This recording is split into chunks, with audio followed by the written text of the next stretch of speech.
Halo, selamat malam sahabat dan saudaraku yang terkasih. Jumpa lagi bersama saya Pendeta Rudi Rahabiat dari Puncak Waringin, Pintu Halong, Ambon. Pada kesempatan ini saya ingin memberikan sebuah perspektif soal bagaimana cara kita untuk mengelola lahan yang tersedia di sekitar kita.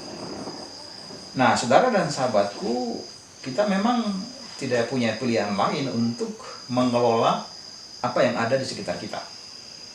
Sekecil apapun lahan itu kita bisa kelola, termasuk juga dengan menggunakan bahan-bahan yang bisa membantu proses misalnya menanam sayur di polybag dan upaya-upaya kreatif lain yang kita lakukan, karena kita tidak tahu apa yang akan terjadi dalam waktu dekat ini berkaitan dengan ketahanan pangan kita.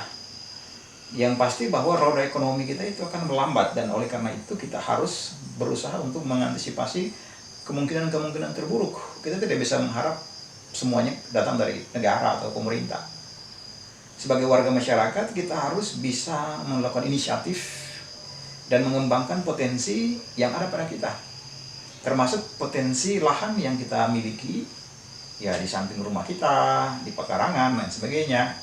Kita coba manfaatkan untuk kegiatan-kegiatan yang produktif. Ya, yang paling gampang itu kita menanam sayur. Kemudian mungkin tanaman seperti ubi kayu, ya, singkong ya, kalau di Ambon namanya kasbi. Itu kita juga bisa tanam karena dia punya usianya tidak terlalu lama, itu kita bisa panen dan memenuhi kebutuhan kita. Nah, kita memang punya masalah juga berkaitan dengan ketersediaan bibit atau anakan.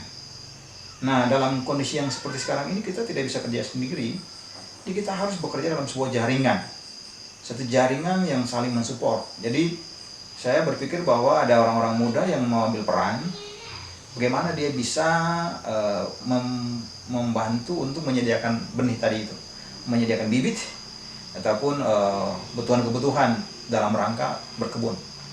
Nah, dia itu akan membantu masyarakat yang membutuhkan, dan kemudian itu menyediakan itu, layanan itu. Nah, saya kira ini juga hal-hal yang bisa kita inisiatif sebagai civil society. Dan kalau kita bisa bikin dengan baik, maka sebenarnya kita membantu untuk mengantisipasi kemungkinan terjadi krisis pangan. Kementerian-kementerian masyarakat, kementerian-kementerian keluarga itu kita semakin hari semakin kompak. Hingga ya krisis secara makro, tapi kita punya ketahanan. Nah, mudah-mudahan apa yang sudah diupayakan oleh sahabat-sahabat semua secara mandiri, mungkin juga ada kelompok yang saling mensupport, itu dapat terus ditingkatkan. Harapannya bahwa ke depan kita punya daya tahan secara ekonomi, khususnya untuk kebutuhan pangan kita. Nah, semoga hal yang disampaikan itu ada manfaatnya buat kita sekalian. Terima kasih saudara dan sahabatku. Sampai jumpa lagi.